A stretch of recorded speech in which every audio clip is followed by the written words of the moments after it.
আরে অর্জুন বাবা, তুমি যদি এমন করতে পারো তাহলে 2 বছরের মধ্যেই এই বিশাল ট্রাক তোমার হয়ে যাবে।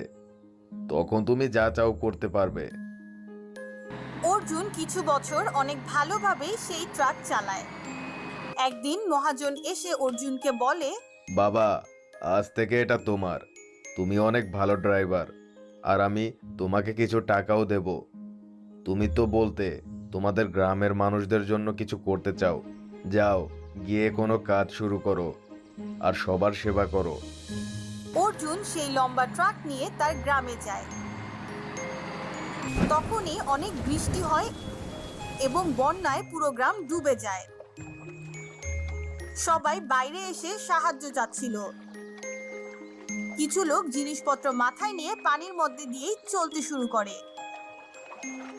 তখনই অর্জুন সেই লম্বা ট্রাককে ব্রিজের মতো করে নদীর উপর রেখে দেয় এবং কিছু কাঠের টুকরো সামনের দিকে এবং পেছনের দিকে লাগিয়ে দেয়। সবাই সেটায় উঠে